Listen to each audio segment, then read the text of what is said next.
안녕하세요. 이번 시간에는 생활 자원의 특징과 자원의 관리에 대해서 살펴보도록 하겠습니다. 저희 단원을 설명하기 전에 이 단원의 내용은 교육 과정에서의 성취 기준으로 보면 생활 자원의 관리의 필요성을 인식하고 생활 자원의 합리적인 보관과 활용 방법을 익힌다라는 성취 기준으로 교육을 하게 됩니다. 그러니까 학생들이 이 수업을 통해서 자원의 의미를 파악하고 자원을 어떻게 관리하는 것이 중요한지, 자원의 관리 방법에 뭐가 있는지 이런 것들을 익힐 수 있도록 하는 것이 중요한 수업 내용의 목표입니다. 교육과정 성취 기준에서 주요 교육 요소로는 생활 자원의 특징을 이해하는 것, 그리고 생활 자원의 보관과 활용 방법도 이해하는 것, 동시에 생활 자원의 사용 가치를 높이기 위해서 어떤 방법이 있는지를 탐색해보는 과정과 기능의 요소를 포함하고 있고, 나아가서는 생활 자원을 소중하게 여기는 태도를 기르게 하는 것이 중요한 교육 내용 요소입니다. 우리가 초등학생들을 대상으로 이 내용을 교육시킬 때 중요하게 고려해야 되는 사항은 생활 자원이라는 것이 굉장히 제한되어 있다라는 것을 인식시켜 줄 필요가 있습니다. 그러니까 우리가 삶을 유지하기 위해서 생활 자원을 활용할 수 있는데 그 자원은 제한적이라서 관리를 해야 되고, 나 자신, 가족뿐만 아니라 나아가서 사회, 지구 환경을 생각하여 지속 가능한 선택을 하고, 그를 위해서 어떤 환경적인 생태적인 접근 방법을 고려해야 생활 자원을 관리하는 올바른 방법이라는 걸 인식시키기 위해 생태 감수성을 길러 이를 실천할 수 있도록 지도하는 것이 무엇보다도 중요합니다. 이와 관련된 내용을 우리가 교과서에서 한번 살펴보면 보이는 것처럼 좌측에는 천재 교과서에 한 단어는 합리적인 생활 자원 관리라는 단원에서 이 내용을 가지고 있습니다. 이 단원 안에 내용을 보면 자원의 특징, 그러니까 생활 자원이 무엇이고 생활 자원이 갖고 있는 특징을 설명을 해주고, 동시에 생활 자원을 어떻게 하면 효과적이며 효율적으로 사용할 수 있는가에 대한 사용 가치를 높이는 방법을 탐색해 보는 것이 중요한 이 교육 내용의 목표로 삼고 있습니다. 그리고 오른쪽에 있는 금성 교과서에서도 보시면 생활 자원의 뜻, 개념이 무엇인지 자원의 특성을 살피고 생활 자원을 올바르게 더 사용 가치를 높여 사용할 수 있는 방법이 무엇인지를 탐색해 보는 것으로 내용들이 구성이 되어 있습니다. 그러니까 우리가 오늘 이 수업을 통해서 반드시 알아야 하는 것은 생활 자원의 종류가 무엇이 있는가, 그리고 생활 자원이 제한되어 있다는 의미를 파악할 수 있어야 되고, 그러면 동시에 나아가서 자원의 관리 중에서도 생활 자원의 사용 가치를 높이기 위해서 또는 자원을 관리하는 방법도 효과적인 관리 방법이 무엇인지를 이해할 수 있도록 해야 하는 것이 중요하겠죠. 자, 먼저 생활 자원의 개념부터 살펴보도록 하겠습니다. 자원이란 무엇인가? 영어로 리소스인데요. 이 자원이라는 것은 개인이나 특히 우리는 가족의 생활 자원 그리고 개인의 생활 자원에 관심을 가지고 있는데, 개인, 즉 가족의 생활 목표를 달성시키기 위해서 또는 개인이나 가족이 필요 그리고 욕구를 가질 수 있는데 이 필요와 욕구를 충족시키기 위해서 사용하는 자산이 됩니다. 즉 개인이나 가족의 목표를 달성하고 욕구 충족을 위해서 사용 가능한 자산입니다. 따라서 이 자원은 교환의 가치도 가지고 소유하거나 획득할 수 있는 것입니다. 즉 여기서 중요한 것은 가족이나 개인의 생활 목표를 실천하기 위한 것이라는 점인데, 목표는 자원의 곧 존재 의미를 의미하며, 그리고 사용을 하는 자산이라는 측면에서 자원은 무엇으로 사용이 되는 것이라는 의미입니다. 따라서 자원으로 무엇을 하는가, 즉 어떠한 형태로 사용이 되는가, 무엇을 위해서 사용하는가의 사용의 의미를 반드시 이해를 해야 되며, 또한 사용을 하기 위한 자산, 즉 자원은 수단을 의미합니다. 내가 목표를 도달시키기 위해서, 그리고 우리 가족의 필요를 우리가 충족시키기 위해서 무언가를 사용하고, 이 사용하는 도구, 즉 목표를 달성시키기 위한 도구, 수단이 되는 것이 곧 자원이 된다라는 의미입니다. 좀 더 구체적으로 생활 자원은 개인이나 가족이 생활로부터 만족을 얻기 위해서 사용하는 자원을 의미합니다. 그러니까 인간과 가족의 만족을 위해서 자원이 활용이 되는 거죠. 자원 사용의 가장 궁극적인 목적은 인간의 만족감이라고 볼 수가 있습니다. 그를 위해서 우리가 사용이 되는 것들은 여러 가지가 있을 텐데, 내가 직접 소유하거나 보유하고 있는 것 중에서 해당이 될 것이며, 또 동시에 사용하고 개발을 시킬 수 있는 어떤 소유물이어도 괜찮습니다. 즉 자원이 내가 직접 소유하고 보유하고 있는 것도 되지만 앞으로 사용을 하고 혹은 앞으로 개발시킬 수 있는 어떤 소유물도 가능하다. 단순 소유물, 자원이라는 것이 이것만 포함하는 것이 아니라 인간이 갖고 있는 능력, 예를 들어 어떠한 목표를 향해서 우리가 갖고 있는 지식이 사용이 될 수도 있기 때문에 인간의 능력뿐만 아니라 환경적 특성 이런 것들이 다 생활의 자원 리소스 개념 안에 포함이 됩니다. 가장 예를 들자면 기본적으로는 시간이나 금전적 자원은 우리가 개인의 목표, 가족의 필요와 욕구 충족을 위한 수단으로 활용되는 대표적인 생활의 자원이라고 할 수 있고, 에너지도 마찬가지고요. 앞서 얘기한 것처럼 개인의 능력, 네, 뭐 개인의 자원의 활용 능력, 뭐 지식 이런 것들은 다 여기에 포함이 됩니다. 음. 자원은 앞서 보신 것처럼 돈 그리고 소유물 뭐 예를 들면 집, 차 이런 것들도 포함이 되기 때문에 물적 자원, 즉 형태가 있는 자원도 있을 수도 있고요. 개인의 특성처럼 개인의 지식, 능력 이런 것들은 눈에 보이지 않는 자원이잖아요. 이런 것들은 우리가 물적 자원과는 구분을 합니다. 그래서 크게 자원을 구분할 때는 인간 즉 개인에 포함이 되어 있는 특성인지 즉 인적 자원인지 비인적 자원인지로 크게 구분해 볼 수 있습니다. 비인적 자원은 곧 물적 자원을 의미하는데 자동차나 주택과 같은 개인 혹은 가족의 자산, 금전, 공간 이런 것들은 다 개인이나 가족이 소유한 것이죠. 그 밖에도 개인과 가족이 소유한 것만 우리가 자원으로 구분하진 않고요. 공공기관, 정부기관이 갖고 있는 뭐 시설물 그리고 공원, 뭐 예를 들자면 또는 위락시설 이런 것들도 사실은 다 자원에 해당이 되고 물적 자원에 해당이 되는 거죠. 즉 비인적 자원입니다. 학생들에게서는 가장 대표적으로 학생들이 갖고 있는 비인적 자원, 물적 자원이라고 하면 공부를 위해서 활용되는 학용품, 그리고 뭐 공방에 있는 여러 생활용품, 내가 매일 입고 다니는 옷 이런 것들은 다 물적 자원, 비인적 자원에 해당이 됩니다. 따라서 이 물적 자원, 즉 비인적 자원의 가장 큰 특징은 유형적, 형태가 있는 것이라는 거고요. 생활 자원으로 사용이 되는 이런 물적 자원은 개인이나 가족에 의해서 소유되거나 사용되고 동시에 통제가 되는 자원을 의미합니다.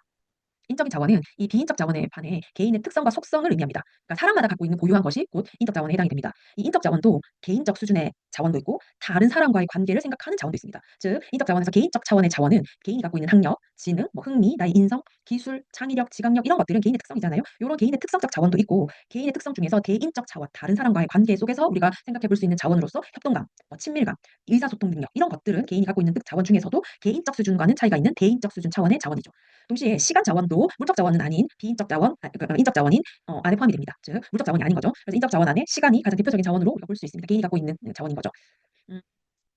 자원은 이렇게 개인의 목표 혹은 가족의 목표 그리고 우리가 어떤 그 욕구와 이런 것들을 충족시키기 위해서 사용하는 여러 가지 자원들, 이 비인적, 인적 자원을 다 포함을 하는데 이런 자원을 가장 대표적인 특징 중에 하나는 자원의 양이 제한되어 있다는 겁니다. 우리가 시간은 누구에게나 다 24시간만 주어집니다. 24시간의 제한성이 있죠. 시간은 흘러가죠. 그렇죠? 동시에 에너지 자원들, 뭐 물, 석탄과 같은 천연 자원들도 고갈이 이루어진다. 고갈성을 가지고 있어서 항상 이 자원의 사용에 있어서는 제한성을 가진다. 또한 용돈도 우리에게 주어지는 용돈은 일정한 금액이 있습니다. 무한정 많이 쓸 수 있는 돈을 갖고 있지 않기 때문에 용돈과 같은 자원도 일정한 금액을 관리해야 되는 거죠. 이 자원의 제한성 때문에 중요할 수밖에 없는 것은 우리가 자원을 관리해야 한다는 측면입니다. 지금 여기 오른쪽에 사진을 보시면 이 책에서도 생활 자원의 특징을 설명을 하고 있습니다. 학생들에게 물, 석탄 등의 자원이 제한되어 있어. 이거는 우리가 지나치게 사용할 수 없다. 시간 자원도 주의를 해야 된다. 하루에는 24시간이라는 제한성을 가져. 용돈도 보통 일정한 금액만 쓸 수 있어라는 것들을 설명하고 있는데 이런 모든 것들은 생활 자원의 제한성을 의미하는 거죠. 그래서 양 자체가 쓸 수 있는 양 자체가 제한되어 있다는 거. 즉 생활 자원이라는 것은 우리가 앞서 얘기한 것처럼 사용 가능한 자원이거든요.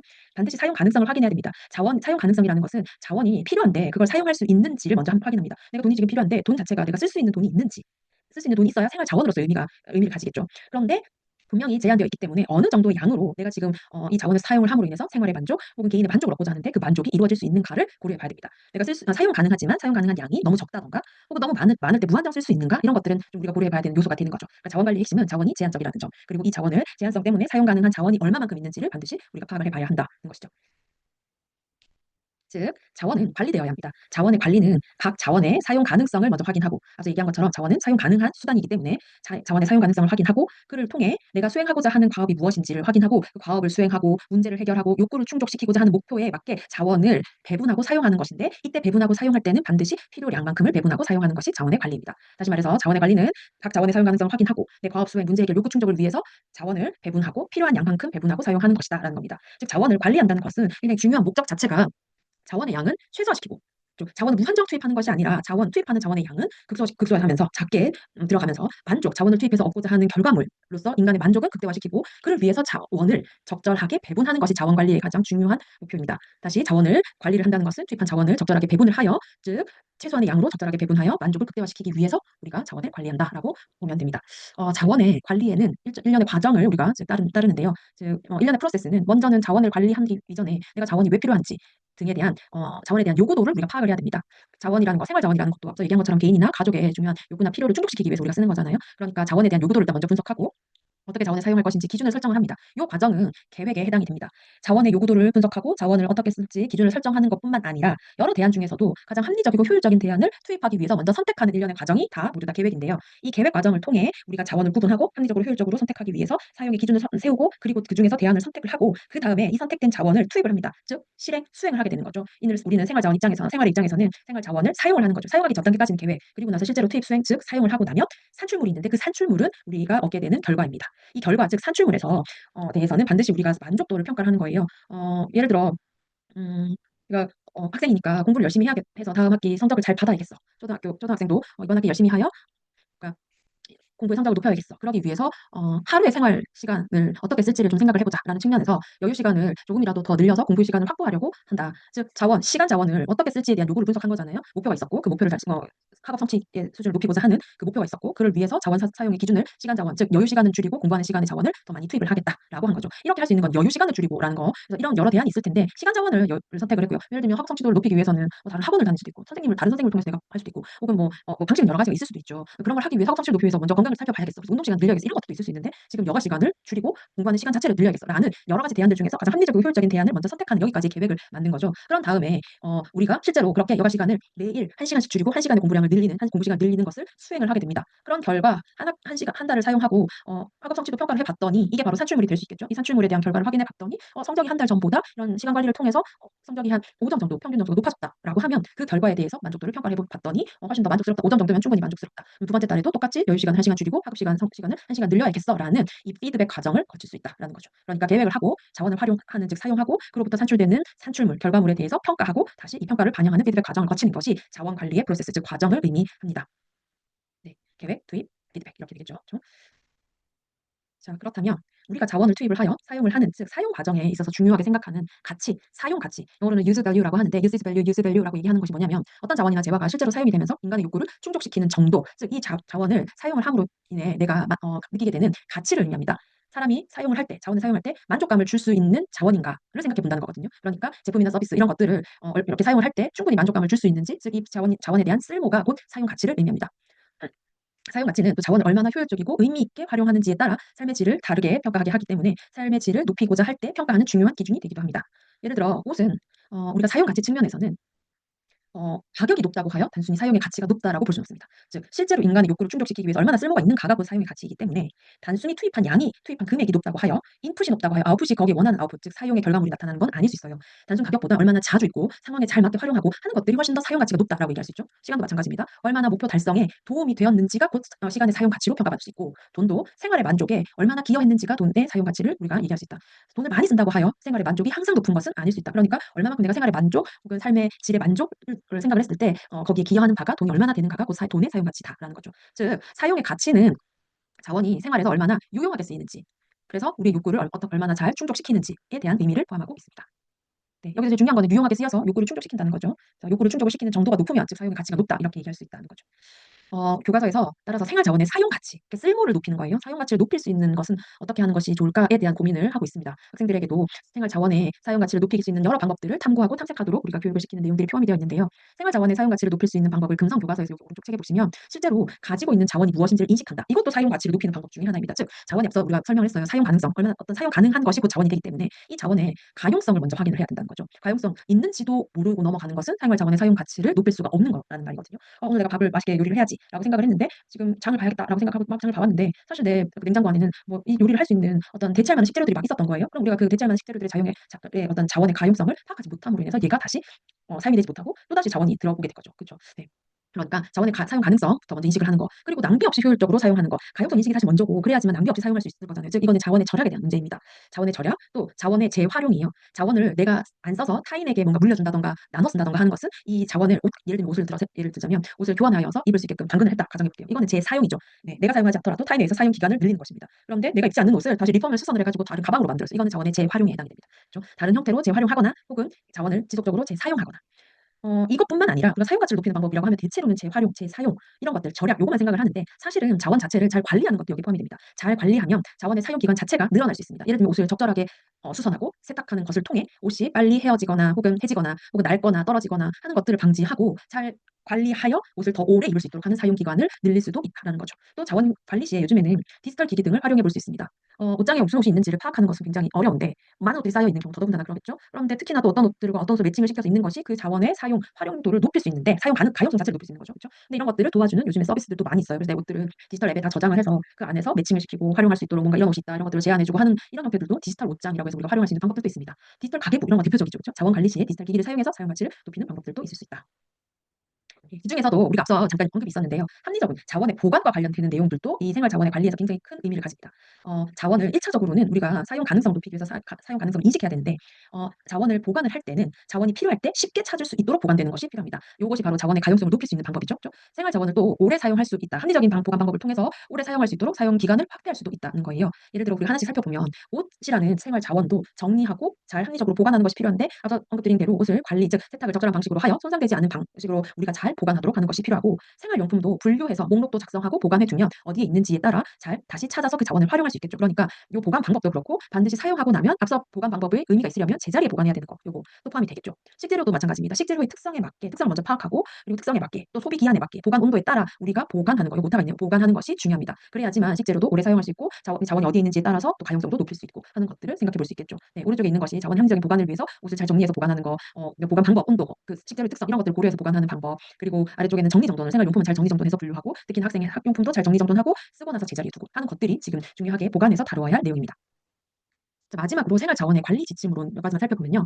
자원은 충분히 사용이 될 수 있도록 총 공급은 증가시키는 것이 중요합니다. 즉 이 얘기는 뭐냐면 자원을 조금만 투입을 시키면 목표를 쉽게 달성하기가 힘들고 자원을 많이 투입을 시켜서 내가 사용을 하게 되면 쉽게 많은 목표를 달성할 수 있습니다. 가령 예를 들면 사용 가능한 총 인적 자원을 공급을 늘리면 즉 추가를 시키면 만족감이 그만큼 증대될 수밖에 없습니다. 가령 아이를 양육하는 과정이라고 할 때 내가 우리 가족 내에서 다양한 인적 자원이 아이 양육에 투입이 되면 아이 양육에 대한 만족감이 높아질 수밖에 없겠죠. 그러니까 가능한 자원의 총 공급은 늘리는 것이 증가를 시킨다. 그런데 이제 두 번째로 자원을 전환하거나 창출할 수도 있습니다. 아래 있는 그림처럼 우리가 보면 하나를 양육시키기 위해서 인적 자원이 다 투입이 되면 좋겠지만 그렇게 쓸 수 있는 인적 자원의 가용 인적 자원이 많지 않다. 그러면 어떻게 됩니까? 아이를 하나 양육시키기 위해는 많은 시간과 노력, 돈 이런 것들이 들어가겠죠. 왜? 여기에는 나 인적 자원뿐만 아니라 시간을 들여서 또는 돈을 투입하여 학원도 다니고 뭐 공부도 계속 가르치고 이런 것들을 통해서 또 인적 자원을 양성해낼 수 있다는 거죠. 네. 즉 원래 자원 형태 그대로 사용되는 것은 드물며 새로운 자원을 창출해내기 위해서 지금처럼 훌륭한 인적 자원을 만들어내기 위해서는 다른 자원이 요구가 된다. 시간과 돈 같은 인적 자원이 투입을 해서 새로운 인적 자원을 만들어낸다는 거죠. 그래서 가장 대표적으로는 바로 인적 자본에 투자하는 것이 자원의 창출에서는 가장 중요하기도 하다. 그리고 대안적인 자원의 사용을 연구합니다. 예를 들어 지금 돈을 가지고 이 돈은 사용을 할 때 김밥을 사 먹을 수도 있고 여행을 갈 수도 있고 또는 이걸 가지고 기부할 수도 있습니다. 주어진 특정 자원이 여러 목표로 사용이 될 수도 있는데 또 자원은 앞서 얘기한 것처럼 어린아이 양육도 있지만 노인의 우리가 돌봄, 네, 노인 인구의 돌봄, 가족 내 노인 돌봄이라고 가정하면 이 노인 돌봄이라는 목표를 도달하기 위해서 실제로 가족 자원, 가족 인적 자원이 투입할 수 있는데 이 가족 인적 자원의 한계로 요양병원에서 어떤 서비스 이용을 통해 돌봄을 이루어낼 수도 있고 여기에 돌봄 서비스가 뭐 로봇이나 새로운 방식들, 디지털 기준 이런 것들을 통해서 노인 돌봄이 이루어질 수도 있죠. 그러니까 주어진 목표를 달성하기 위해서 또다시 여러 자원이 대체적으로도 사용이 될 수도 있다는 거죠. 또 자원을 투자할 때는 투자할 자원의 양을 반드시 고려해야 됩니다. 많은 양을 충분히 투자하는 것이 좋은데 그런데 또 한편으로는 자원을 아껴 써야 된다고 하지 않았냐. 그래서 양을 최소한으로 줄이자. 그래서 너무 적은 양을 사용하는 것이 좋을까? 혹은 최대한 많이 써서 투입을 해서 하는 것이 좋을까라는 측면에서는 두 개 다 더 좋은 방법이라고 하긴 힘듭니다. 자원의 양을 최소화하지만 너무 적은 양을 사용하는 것도 충분하지 못하고 과다 사용하는 것도 충분하지 못합니다. 그러니까 우선 자원의 양은 너무 적은 양, 과다 사용도 좋지 않지만 이 사이에 충분히 사용할 수 있는 것이어야 한다라는 거죠. 주어진 목표를 달성하기 위해서는 충분히 사용하되 과다 사용하지 않아야 되며 이 목표를 충분히 달성하기 부족할 만큼의 양을 사용하는 것은 또 바람직하지가 않습니다. 그래서 충분한 양을 일단 투입을 하는데 자원을 사용을 하기 위해 자원에는 목표를 달성하기 투입된 양을 반드시 효율성 측면에서 우리가 좀 생각을 해봐야 된다. 단위당 한 자원이 투입이 됐을 때 충분히 아웃풋에 대한 효용성이 증대되어야 된다는 거거든요. 예를 들어 같은 양의 자원에 대해서 만족감이 커진 경우도 있고 더 작은 자원 사용에 대해서 동일한 만족감을 줄 수도 있습니다. 그러니까 우리가 똑같은 양을 투입을 했는데 만족감이 더 커졌어요. 그러면 그것도 우리가 충분히 만족감을 확보할 수 있는 거고 그리고 만족감은 만약에 그렇게 커지지 않는다고 하면 더 적은 양의 자원을 사용해도 충분히 이 정도의 만족감을 도달할 수 있다고 하면 자원의 양은 줄여야 되겠죠. 그러니까 단위당 효용성 자체를 높이려고 하면 같은 양을 사용했다고 할 경우에는 최대한 만족감을 증대시킬 수 있는 방안. 그런데 만족감, 아웃풋이 거의 일정하게 유지된다면 자원에 투입되는 양을 더 줄이는 방법. 요걸 고려해 봐야 되는 거죠.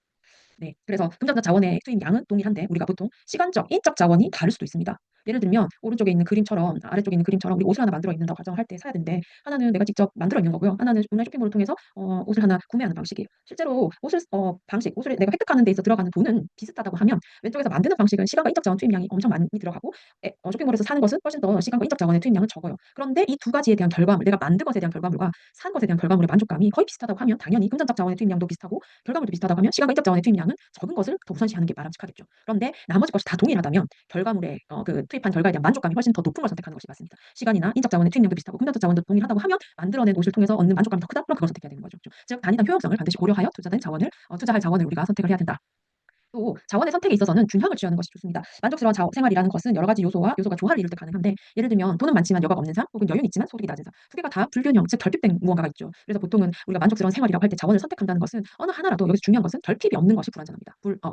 결핍이 없는 것이 바람직합니다. 그러니까 돈이 많아도 여가가 없고 여유가 있지만 소득이 낮은 삶 두 개는 다 흥미나 가치 뭐 이런 것들 어떤 것에서든 결핍이 발생하고 결핍된 생활은 불완전하다는 거죠. 그러니까 가족 자원 관리 이론의 관점에서는 우리는 효율성 그리고 균형성을 동시에 추구해야 된다. 자원은 목표 달성을 위해서 선택하고 배분되어야 되기 때문에 특정한 영역에 과도하게 집중되지 않도록 한다. 특정한 영역에 만약에 과도하게 집중이 되면 다른 영역이 결핍이 되게 될 수밖에 없기 때문에 결핍이 되지 않도록 자원을 투입하여 관리하는 것이 필요하다라는 것을 강조하고 있습니다.